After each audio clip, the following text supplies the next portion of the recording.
It's the Opperman Report. Join digital forensic investigator and PI Ed Opperman for an in-depth discussion of conspiracy theories, strategy of New World Order resistance, high-profile court cases in the news, and interviews with expert guests and authors on these topics and more. It's the Opperman Report. And now, here is investigator Ed Opperman. Okay, welcome to the Opperman Report. I am our host, private investigator Ed Opperman. You can find me at Opperman Investigations and Digital Forensic Consulting, either through my website, emailrevealer.com, or you can just email me at oppermaninvestigations@gmail.com. If you like our show, be sure and check out our Patreon. I just put up 90 days worth of new content on Patreon, so there's a lot of exclusive stuff going up there right now. And plus, you get all the stuff you hear on AM/FM radio Monday to Friday, ad-free. We cut out all the ads for you. Our archives you can find at Spreaker.com. You go there, sign up for free. There's a chat room, and you get an email notification anytime I put up new content. I am super excited. I've been talking to everybody I know about our guest today, Mark Eglinton, who's over there in the UK. He wrote a book about John McAfee. From the software fame. The book is called No Domain, John McAfee Tapes. Mr. Eglinton, are you there? I am indeed. I'm here from Scotland, actually, not even just the UK, the specific part of Scotland. So very happy to join you. Really? I had a feeling. I thought you were from Brooklyn, New York. Scotland, you say? Okay, tell us about yourself, though. Who is Mark Eglinton? Well, it's a bit of a long story. I mean, I'm a guy who's been writing primarily co-written books for the last 12 years, and by that I mean working with musicians, working with sports people, working with business types, the kind of people that want to write an autobiography and don't necessarily want to do it themselves, whether that be for they don't have the time, they don't have the inclination, they can't write, all these kind of things. And I'm drafted in as a co-writer, which I'm very happy to do. I have written my own books also.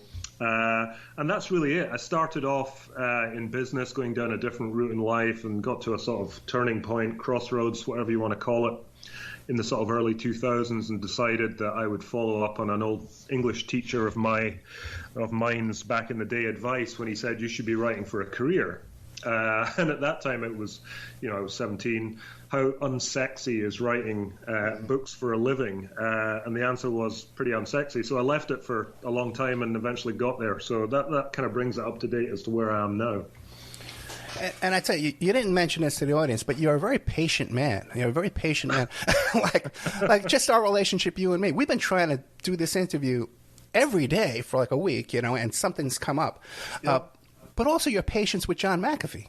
Yeah, you've got to be. I mean, just from our thing, all I would say is I'm very grateful to talk to anyone about this, or in fact any of my books, and if I can accommodate anyone, I will do. But you're right, John McAfee was somebody I did have to be very patient with. Just for anyone who doesn't know what the background was, John was in hiding at the time when I was speaking to him. I didn't actually know where he was. I only found that out after he died, although I had my suspicions. And this is a guy who, I mean, as much as I got along with him and I really enjoyed his company, this was an unpredictable guy. This was a guy who lived a crazy life. That was why we were talking. So right from the beginning, I never knew what was happening from one day to the next. I tried to keep him on schedule. I tried to make things happen when I wanted to. It didn't always work out that way, I'm afraid. Oh, yeah, forget that. Forget that. Now, No Domain, John McAfee Tapes. Now, the way this book is written out, it's almost like a transcript of a conversation. Is this the only book you've done that way, or is this a common practice? I've done this once in the past, and it doesn't matter what it is, but I do know, I did recognize that format, and I do know the right kind of person that works. But I should say that wasn't what this was originally going to be. The original plan was for me to do what I've done with other people, and that was co-write John's autobiography. So writing in his voice, using all the material in order to create an autobiography. But that fell apart, and it fell apart for a number of different reasons that are in the book, all related to him, actually. So I was left in a position where John and I essentially parted company from a business perspective, and I had to figure out what to do with all this material. I took it to the publisher who had been interested before and said, listen, I really want to make this work. I don't care how we do it. can we try and come up with a sort of hybrid format whereby we use all the conversations, these are all John's words, and I kind of guide it with some narrative of my own to kind of explain the process. And I have to say, they weren't keen. They really did not want to do it until I sent them some sort of sample of what I had in mind. And at that point, they said, yeah, I get this. We can make this work. And that's what happened. I found the format very refreshing. I enjoyed it. My question is, was there any editing of of your questions or his answers? That's a good question. No one's ever asked me that. I'll be honest with you, and I did have to edit some of my questions in order to make them fit with the answers that I got, if that makes sense. Because obviously, when we were doing this at the outset, I wasn't doing it with this format in mind. I was doing it with a completely different format. So the actual tapes that I have, and that's why the book is called that, because I recorded all of this onto audio, they're all over the place. They're not in order. We talked about different things. John would go off at tangents. So when it came to actually writing the book and trying to get it into some order, I had to cut all over the place in these tapes and find this sort of chronological thread in order to build a narrative. So the answer is, from my side, yes. From his side, no. I never changed anything he said. Everything that is in there is exactly as John said it to me. The only thing we did do is change some names, and I say that at the beginning, and that was just to protect people's privacy. There were some people that didn't need named in there, and that's quite normal. Sure, gotcha. Okay, great. Now, in your overall experience with John McAfee, did you find it to be honest? Did you believe him? God. Yeah.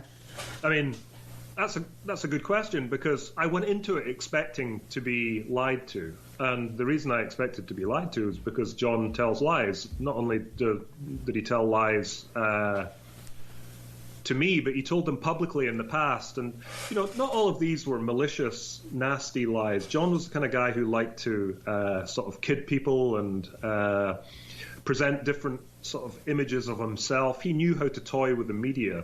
So I went into it with a fairly open mind. I knew there was going to be some of this, but there were certain areas along the way where I was adamant that I had to be getting the truth. And there was one particular area, which I'll talk about if you ask me, and I'll talk about it if you don't ask me too, where I was certain I had to get the right answer, or else I would have walked away from the project. On balance, I think I probably got as much of the truth from John as anyone ever has. Now, what about in the beginning of first of all, when you're discussing with him to write this book, there's a story about how there was a previous reporter who was blindfolded. Okay, tell us that story. I mean, this to give people a bit of context. This was when John was on the run from Belize in 2012, and at that time he was trying to escape the country because he claimed he was being framed for a murder, and the murder was the issue I needed clarity on, by the way.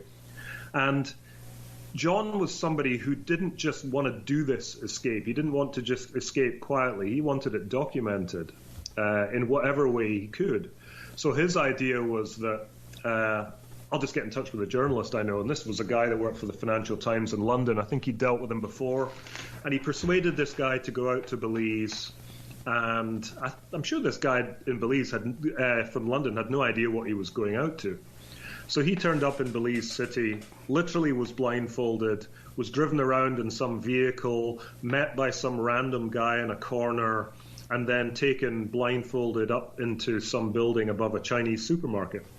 At that point, his blindfold was ripped off. He saw John and a bunch of other people with guns and whatever, and basically freaked out. And this guy lasted less than a day and said, "I just did not appreciate what I had on my plate here. I'm out of here." And he wrote an article, but it wasn't the article he went down there to write. So that's what happened. But the funny thing about this is that at one point John said to me near the beginning, "You'll need to come out and see us." And I thought, okay, sounds interesting. But he said, if you do that, it will literally be a case of you showing up at an airport with a newspaper under your arm, standing at a certain point. A man will approach you. You will not speak to this man. He will hand you an airline ticket to a city that I can't tell you at the moment. You will get on that flight. It was literally something out of a movie I thought I was going into. And that was basically what had happened to the guy in Belize from the Financial Times. It was just crazy. Thankfully, I never had to do it because we never actually got together in person for one reason or another. It was always done on Skype. But had we done so, I'm sure it would have been an adventure. Do you think all that was necessary? No, I think it was just John. John loved that kind of drama. Yeah. Having said that, to be fair to him, he was being pursued. I'm pretty sure he was. I'm sure he was in a risky position, and I'm sure he didn't want to particularly draw attention to himself by implicating me either. I think there was something to do that. I never really got the full extent of how much danger he was in and why he was in that danger. I just think he didn't want to have someone else lead people who were chasing him back to him. I think that was the idea. Yeah, I can see that too, but to such extraordinary means, like I guess he had a feeling of self-importance, maybe that others didn't notice. Now, when you go over his bio, his work history, he says he worked for the CIA. Yep. Now, do you believe that? Yeah, totally. I mean, that's been confirmed. That's been confirmed. He did work on a black program, and of course, his description of it was dramatic in the book. It was very much, I worked on this program, and I thought the most revealing part about it was that he said that he couldn't tell me what exactly it was that he did, and he said that people who do divulge that information are putting their lives at risk. That might be true. I don't know. But what he also said that was really revealing was that the work he did in 1970 or 1979 or whenever it was, that work didn't come to fruition in the real world for another 20 years. Now, that to me was quite revealing because it gave me an idea of just how far ahead these things are working. I don't know what it is CIA black programs do. I think they do a variety of things. But I don't think they are working on things that are going to happen tomorrow or the next day. I think this is long-term stuff, down-the-line stuff. And that comment of John's really opened my eyes to that. And what about his work at NASA? NASA was funny. Okay. Because he basically blagged his way there. This was a guy who had modest qualifications, I would say, at that point. He was a very, very skilled programmer. There was no doubt about it. And he was a skilled programmer at a time when these guys were in really high demand. So he doctored his resume, basically showed up in the offices of NASA in New York and slapped his resume down on the desk and said, basically, I'm your guy. And he did all this knowing that if they hired him, he would be able to do the work that they gave him. And that's exactly what happened. The work that John did for NASA was working on the Tyros weather satellite, which apparently was up in space at that time, pumping data back to Earth that they couldn't process. So they said to him, listen, can you figure out a solution to this? We've got all this data coming back. We can't figure out how to process it. We need an answer. So he figured it out in a matter of days after walking around New York, taking drugs for a while, came up with a solution. And that satellite apparently is still cranking away now on McAfee's programming. So that was the NASA story, but it was all bravado on his part. He really wasn't qualified for it, but once he was in there, he could do it. And that was the story of John's life. Yeah, because he continued with that plan, right? And other employment that he would take, he would tell them, okay, I want to come into work one day a week. I'll come in on Fridays and I'll tell you what I did, right? Yeah, I mean, there was part of me that admired that. And he always had the same tactic. It was, I need to tell you right at the beginning that I just cannot work from an office environment. And he was very earnest about this. And of course, this was all intended to give himself this license to achieve the goals, which he always did. But at the same time, do whatever he wanted in whatever country it was, whether that was Germany, Brazil, wherever it was. He wanted to live this life outside of work and do the bare minimum to satisfy his employers and get paid a fortune for it. And to his credit, for a long time he did it. Oh yeah, and he would eat. Like he said that he would do all the work like a half hour before he had to show up and give the presentation. Yeah, exactly. I mean, quite admirable. If you can pull it off, why not? Now, what about a guy with a personality like that? In between the transcripts that we have in the no domain John McAfee tapes, what was your conversation with him like? Was it jovial, fun?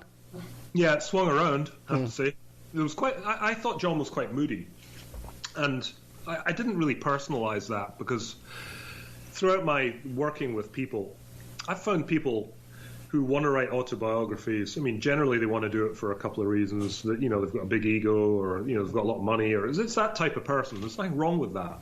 They tend to be kind of reasonably low tolerance in terms of dealing with details of how things need to work and all that kind of thing. It's just how it is. And I think John was like that as well. But beyond that, I think in John's case, he was under duress. And I think that was important because, yes, he wanted to talk to me every day. And yes, you know, I think he really enjoyed telling me his life story because he'd never really done it properly. But I think in the background of all that, there was stuff going on that I didn't know about. And he couldn't tell me. So I describe in some of the narrative pieces between the chapter some of these times where he just went AWOL. You know, I'd be trying to call him or get him on Skype, sending him messages on email messages, and I was getting nothing back. And there were 2 or 3 occasions during the time where we were in touch where I thought the project was over. I just thought, okay, I got my 2 or 3 days, and that was it. I will never speak to John McAfee again. And he always did come back. And when he came back, he was generally pretty jovial, and we had some really funny conversations. But I did know that there was always the risk of him turning and snapping at me or being abrupt or whatever. That's just the way it was. And I was okay with it because at the end of the day, I just wanted the material, and whatever I had to do to get the material, I was willing to do. But was there ever a time where he threatened you? No, not at all. He did say, it's quite funny, at the beginning he was quite aggressive towards me because he'd been approached by a lot of people to write books, and when I approached him, he was immediately back to me. He said, "How much is it going to cost me?" And I said, "Well, it's not going to cost you anything. I don't really see how it's going to cost you money." And he said, "Okay, show me some examples of your work." And I made a real mistake because I sent him an article that had been written about me by a newspaper that week. And this was just my ego, probably. I don't mind saying that. I sent him it. And he came back and said, "I do not care what anyone else thinks about you. I don't care what some newspaper thinks about you. Send me some examples of your work if you ever want me to email you again." And I thought, oh, wow, okay. I better satisfy this guy. So I ended up looking out a sort of mixture of excerpts from various books, a couple of articles, etc., and sent him half a dozen links of stuff. And he came back to me and said, "You're the guy." And after that, we never really had any cross words. There was a bit of disagreement when the project fell apart. And the reason it fell apart was because he insisted that the publisher who was trying to purchase the book paid him in cryptocurrency. Right. And I said, "Listen, John, this is the only way. It's not going to happen in crypto. They just will not do it." And he was very aggressive about that and said, "Well, you know, publishers should be paying in crypto. You know, this is 2021 or 2020 or whatever it was." And I said, I agree with you there. But listen, the reality is that publishing is very, very conservative in establishment. They're probably years behind this, and it's just not going to happen. And we could be at a point right here where this is over. Are you okay with that? And he said, "Well, if that is the case, that is where we are." And I was really disappointed by that. And I guess he was just being honest. But, you know, across the whole piece, those were the only 2 sort of mildly fractious moments we ever had. Mostly it was very friendly. Ultimately, one of the charges he was arrested for was manipulating cryptocurrency, something like that? Yeah. So do you think perhaps he just wanted to get paid in cryptocurrency in order to promote his crypto business? Difficult to tell. I mean, I know he didn't have a bank account. He told me he hadn't had a bank account for 6 years, and one of the reasons for that was obviously some of the tax issues he had. Just to explain to people that yes, one of the charges was crypto fraud or whatever it was called. The other was basically failure to file tax returns for a period of time in the US. So I believed him when he didn't have a bank account. So I think it was necessity rather than any particular desire to promote crypto. Okay. And also, too, in his early life, he talked about dealing drugs and selling drugs. Did he get into any detail about that? Not really. I mean, John was somebody who liked to take drugs and was just the kind of person that if he could make a bit of money on the side doing it, he would do that as well. But I think one of the misconceptions about John is that people like to say, "Oh, McAfee was out of his mind on drugs all his life." He actually wasn't. John got completely clean in about 1985, went to AA, kicked drugs, kicked alcohol, and never really touched any drugs until 2011 thereafter. He had many, many years of complete abstinence, and he was very clear-minded about drugs and their sort of role in his life. He understood them very well, and he knew how to use drugs. And he told me on a number of occasions that, if I'm in a position of enough stress, I will resort to drugs. And he did so in Belize when he was under threat, and I knew that he took drugs and alcohol a little bit when he was on the run and in hiding when I was talking to him. Apart from that, it wasn't a big deal. Okay, gotcha. Now, we scheduled this interview about a week ago, and I've been taking notes, and the notes have been sitting here a long time. And one of the questions I wrote, maybe you can explain it to me. I wrote, killing wife, mother, daughter. What is that? Any idea? Killing wife, mother, daughter. Yeah. No idea. Okay. Anything about his mother getting killed or wife? His father was killed. His father committed suicide. Suicide. Oh, right. I know what you're talking about. Oh, good.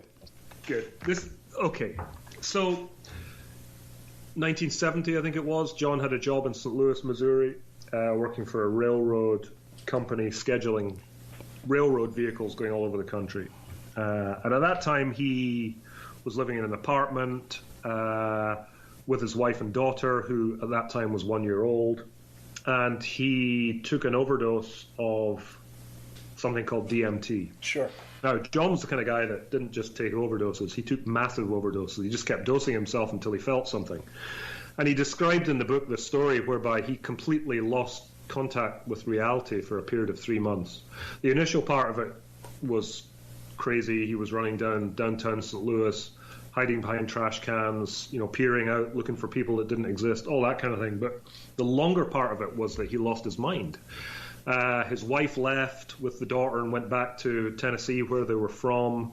And at some point, John told me that he was told by voices from God to get in his car, drive back to Tennessee, kill his mother, his daughter, and his wife. Wow. And he did. He got in the car, drove back to Tennessee, picking up hitchhikers on the way who just left terrified.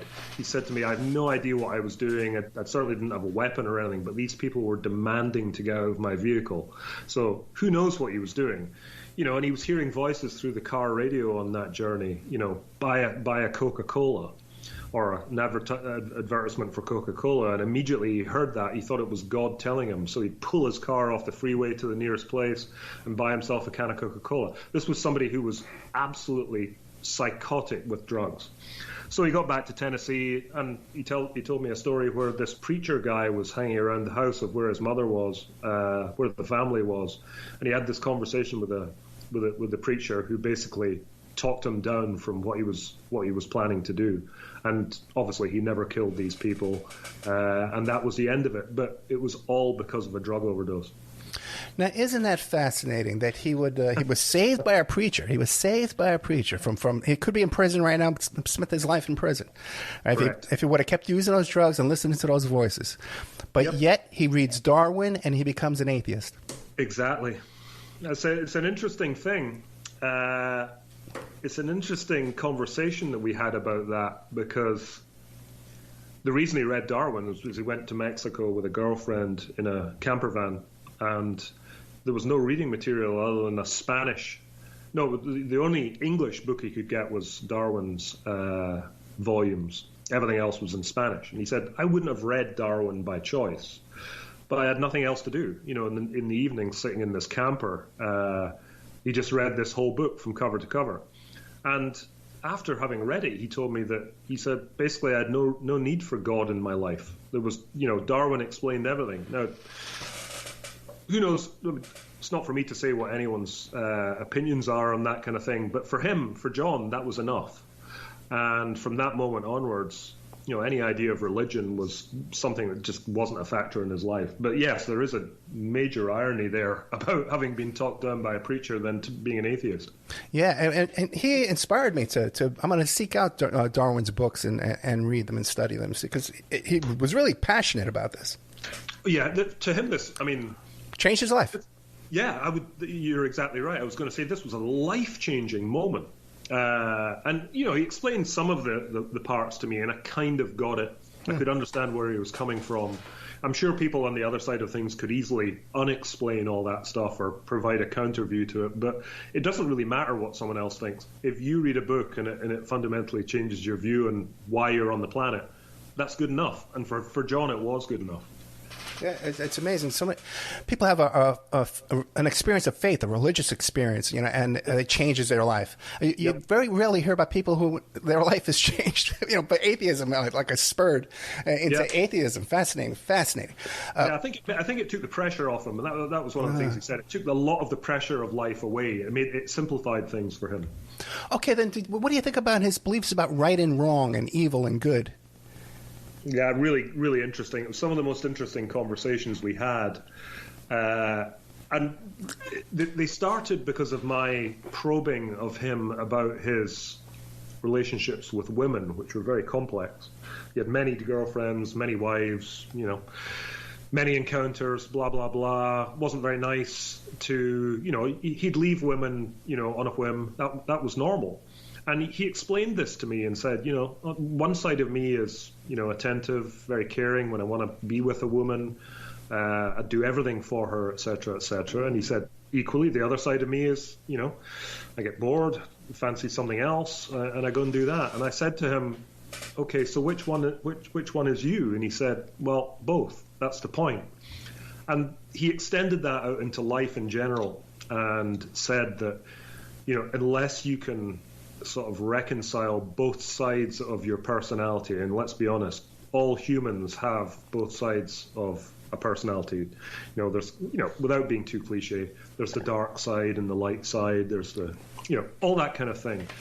I don't think I've ever met or spoken to anyone who had as much comfort with that position as John McAfee did. He really understood that, and he really understood how it impacted his life. And he said, basically, until you can learn to embrace both sides of yourself, you are not a whole person. Sounds obvious, but it's much harder to do. But is he in any position to be giving people life advice? Well, I actually thought his philosophy was very good. I found stuff like that to be extremely interesting and honest, because listen, you're right. John McAfee's had a very checkered life. And some people would say, well, why should we listen to somebody who's done this and that and the other thing? But the difference with John is that John understood that he'd done these things. He understood that he was deeply, deeply flawed. At no point did he ever try and justify anything. He just said, this is just how I am. And, by extension, this is just how every human is. How they choose to act upon those different sides of the personality is up to them. But we're all like that. I think he's probably right.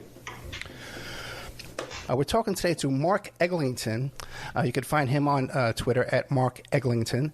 The name of the book is No Domain, John McAfee Tapes. It's a book about John McAfee that's in like a transcript type format of conversations. I love it. Mark, a lot of the book deals with his sex life. Yeah. Okay, how much do you think of that as exaggeration? None of it at all. I think he underestimated it. Really? I mean, this is the guy who claimed to have 47 biological children, which I probed him on. No pun intended. But this was a guy who just had many, many relationships. And, I don't doubt the fact that, his only daughter, biological daughter officially, has not been happy about that comment that he had 47 children, as any woman in her position wouldn't be. But I genuinely think it is entirely possible, given how John lived his life. I mean, when he was in Belize, he was living with several young women at once, and that was just for a couple of years. Extend that across a lifetime, and I don't think he exaggerated at all. If anything, I think he underestimated it. But a lot of these women were prostitutes, right? Yeah, in Belize, that is the case. Okay. Just to give people a bit of background on that, he went down there and started off living basically a sort of retirement life, ended up moving into the jungle in Belize, which was a mistake. And I said to him, this sounds like, Joseph Conrad's Heart of Darkness. And he reacted to that and said, you're crazy. I said, no, think about it. He said, actually, you're right. I went in there, built this house in the jungle, this white guy, tried to solve all the local village problems, tried to clean up the drugs, tried to help the prostitutes, all this kind of stuff. And of course, I discovered that the drug trade was being run by local politicians, etc., and I became a pariah. But in the interim, he did save some of these prostitutes from their pimps, and they ended up coming to live with him. Now, a lot of people like to say, oh, John, he had all these young women around. All these women wanted to be with John. That's the thing. All of them wanted to be with him. They chose to live with him because, let's be honest, it was better than the life they had before. So I've always kind of pushed back on people that say, oh, yeah, John kind of had these women with him against their will. That was never the case at all. They wanted to be there. Now, there was allegations that some of these were very young girls, though, underage. There was allegations that some were 17 or 18. Okay. That's not something I dug into with him. In retrospect, I'm not sure why I didn't particularly. We didn't really get into the details of whether he was having sex with them or not. All I do know is that they were living there. Some of them were working for him. They'd go on vacations together. And again, all of that willingly. So I kind of left that, I have to say. And now, while you were doing this back and forth with him, these conversations, you must have watched the film The Gringo. I'd seen it before. Yeah. Right. Okay. So then, now, it talks in the film a lot about his one of his sexual fetishes was defecation sex. All right. Okay. To use a kind word that you can say on AM radio in the United States. What are you making that, pal? Did you talk about that? I thought it was nonsense. Oh, really? We never talked about it. Just by the way, that documentary is just a hit job. There was an agenda, definitely an agenda there, and it was designed to paint John to be just an absolute madman. And I do know, and it's fairly common knowledge, it's out there that some of the people were paid to give false testimony. So I would draw a line through that documentary of John in terms of a portrait. We never discussed defecation sex, for the record. Defecating through hammocks and stuff like that. We never got there. John did all John ever said about sex to me was that I could find you any drug you wanted to give you any kind of sex you wanted. And at that point, I was just like, okay, that's good to know. What else am I going to say? But the defecation stuff, I'm not sure. Oh, you're saying he had access to sex-enhancing drugs? Yeah, he was really into drugs from China. Okay. Chemicals from China that he said could instill almost any kind of emotion or any kind of sexual situation that you wanted. He said, I could pretty much prescribe you something to give you whatever feeling you wanted. And he actually dropped a nugget in there as well, because he said that these drugs that he was getting from China were there for mind control purposes, which is quite interesting given the sort of bigger picture of the way people view the CCP in China, etc. I thought that was just a little nugget that a lot of people might have missed. But if they're producing drugs for mind control, who are they using them on?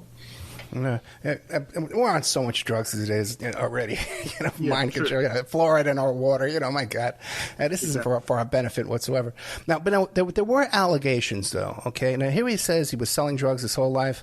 He talks about it on and off, and there was allegations that when he was in Belize, he was manufacturing drugs. Did you come across that conversation with him? We discussed it at length.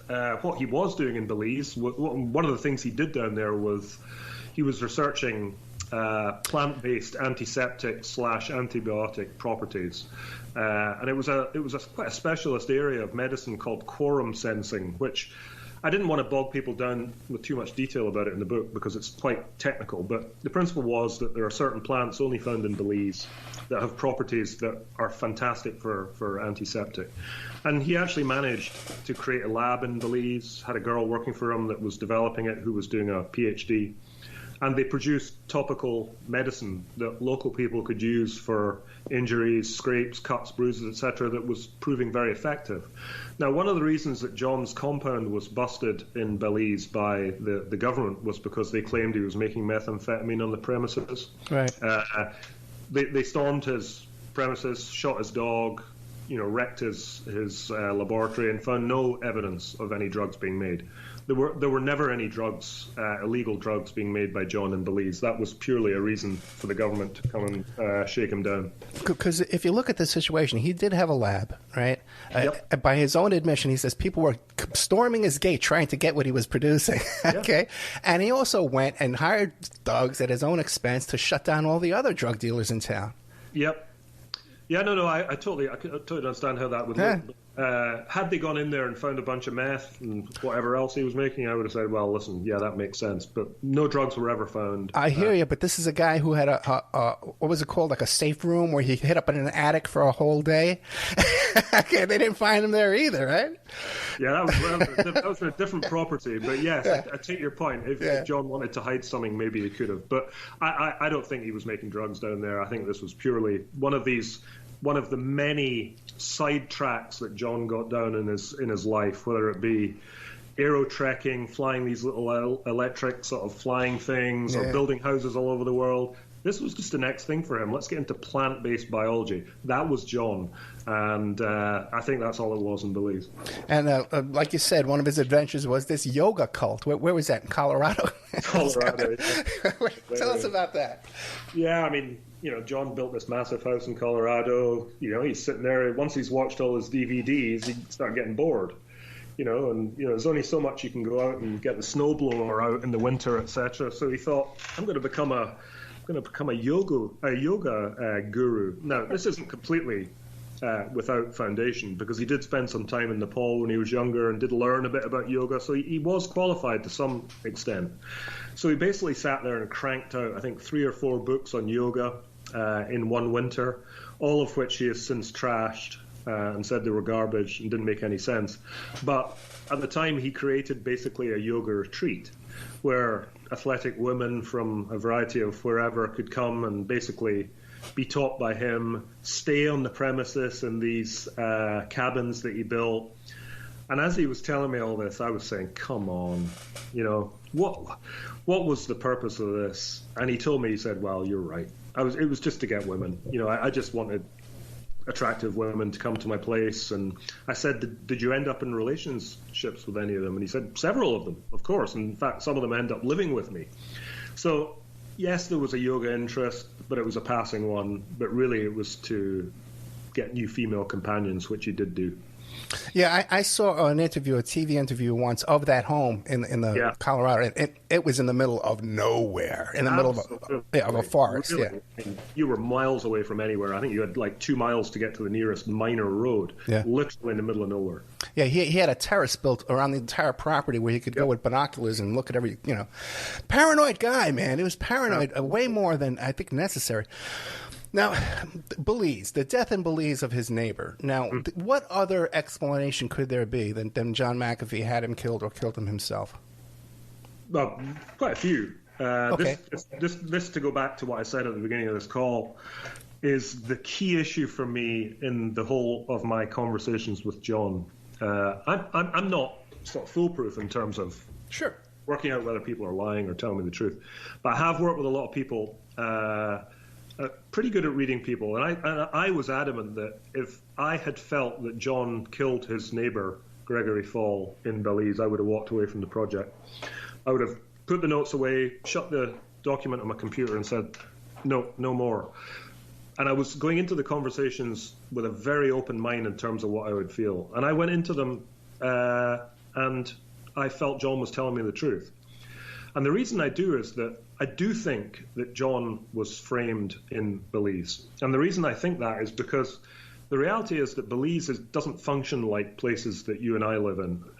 This is, for want of a better expression, banana republic. Government officials look after drug trade. Government officials, get involved in corruption when it comes to immigration related to cartels.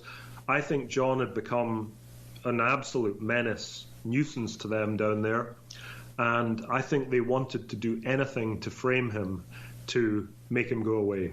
And they knew what the trigger points were. It's the kind of place where everybody talked. I mean, Gregory Fall was somebody that John hardly knew. They were. It wasn't like they'd been having a running battle for years or anything like that at all. They hardly ever spoke to each other. Gregory Fall was accused of shooting John's dogs. John was very close to his pets. But I said to John, so tell me, did you do this? And he said, why on earth would I do that? It would be the most obvious thing in the world. Somebody shoot my dogs, then I go and shoot them or have them killed. Why would I do that? And on that basis, I have to say that too. Why would he? Now, in the background... Well, let me stop you for 1 second, because remember, according to the book, the dogs weren't shot, they were poisoned, and he was watching them writhing in pain. He shot them himself, right, correct. Right. Poison. That's right. Bottom line is he lost all his dogs. But the thing with this that was going on in the background is there was a lot of crossing and double crossing going on in the background with gangs. There was a number of gangs who were in the background, who are named in the book, who and their associated hitmen, who had sort of cross purposes with each other. And I think what is most likely is, and I don't know this, and I'll probably never know, is that one of these people was paid to have this neighbor killed. I'm not saying he was paid by John. Could have been paid by anybody in this background situation. But I don't think John had anything to do with the death of Gregory Fallen. I never have. Okay. Now, what do you make of his... We only got about 4 minutes left, okay? Or 6 minutes, actually. What do you make, then, of his death in prison? Do you think it was a suicide? This is a tough one, and I was reeling from it at the time because we were in touch. And, all I've said about it is I don't know the answer. I'll never know. My gut feeling initially was that John was somebody who had a lot of life force. He was 75 years old, but this is a guy who'd spent his life really living life. It seemed unfathomable to me at that time that this is a guy who'd commit suicide. The flip side to that, and I think this is relevant too, is that he'd been in prison for 8 months. Extradition had been organised, albeit he knew it was going to happen. This wasn't a surprise. It was made out like, extradition is going to happen, therefore John committed suicide. Right. This was all expected. But I also think that maybe he thought, listen, I'm going to get shipped back there at some point. And he did say to me that if he was ever to end up in a US prison, he would be lost. I just think John's ego would have been so damaged by the idea of being shuffled off to some anonymous super prison somewhere and never heard from again. I'm not sure he could have coped with that. I think, the way he saw himself in the public eye, I think that would have been really an ignominious end. And I just wonder whether he just weighed it all up and thought, I've had a pretty good run, been in here 8 months, who knows how long more it could be. Maybe that's enough. I don't know that, but that would, if somebody was going to force me to come up with a hypothesis, it would probably be something like that. Now, he was in pre-trial in Spain, correct? Mm-hmm. And you were in contact with him? I was in contact with him through his wife, Janice, while he was in prison, yeah. Now, had he established himself there? Because he was very adept at bribing corrections officers and stuff like that. Had he established comfort there? Yeah, I mean, he was posting on Twitter. I know. Don't quite know how. I think there was a sort of sequence of people who were, one person told another person and the other person posted, whatever it was. But the picture that he was presenting was that he was pretty comfortable in there. He became the sort of big daddy of the prison. All these young criminals probably respected him. And John was a very personable guy and very good at maneuvering around people's personalities. And the impression I got, and this was what he put out there publicly, was that, I am content in here. The food isn't great, but, life could be worse. That was what he put out publicly. Gotcha. And, people should know this. The U.S. statistics for suicide in jail is it's 30% of all deaths in jail are suicide, and 77% of those are in pretrial detention, which is exactly where he was. So it's not. Yep. I lost a client to suicide in pretrial, so I know exactly what you're talking about. Okay, we only got a few minutes left, okay? Is there anything in this excellent book, okay, called No Domain, John McAfee Tapes, that I haven't asked you that you'd like the audience to know about? Not really. But what I would like to get out there is that, at no point have I ever said that I agree with everything John McAfee said or agree with everything he'd done. That isn't the point of this. I became, because of his demise, the vehicle for his life story, which I think is an important life story to tell. I don't think there's many renegades around anymore. I think life makes it very difficult for people to be renegades. And I think John McAfee is one of the last American true renegades who pushed against the system, whether that system is surveillance, whether it was income tax, whether it was, the possibilities of crypto. John was somebody who was willing to stick himself out there and say, hey, listen, there is another way of doing things. If anybody wants to pick this book up and just get the sense of what it is to be a true freedom fighter, I would recommend they picked it up. And in fact, in conjunction with this is a bit of an exclusive.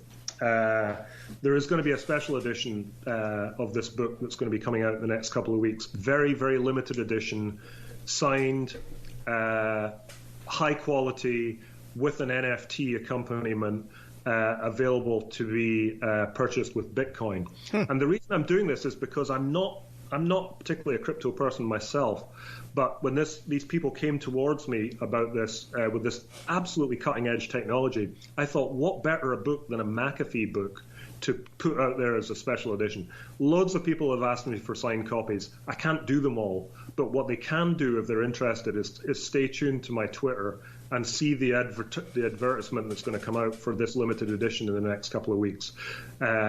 Literally, it will be something that you either get that day or the day after, or you don't get it at all, and it will be something that you want to own. So that would be really all I've got to say about it. The rest is in there. People will take different things away from it. People will leave it hating him.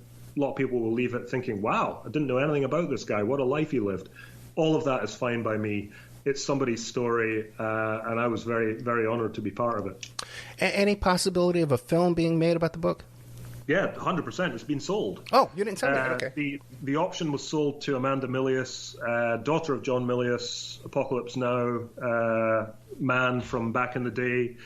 She optioned the book before it even came out. There's going to be a documentary about McAfee called Whacked, and there is also a scripted movie in the works a little bit further down the line from that. So McAfee fans pick up the book in the knowledge that it's only just the beginning of the story. There's going to be some exciting stuff coming down the line after that. Thank you so much, Mark Eglinton. The book is called, once again, No Domain, John McAfee Tapes. I highly recommend this book. It's excellent. Mr. Eglinton, you have the patience of a saint. I appreciate you putting up. No, really, I really appreciate this week. You know, both of us finally getting together and doing this. So thank you very much. Really appreciate it. Thanks so much. Yes, sir. Good night. Take care.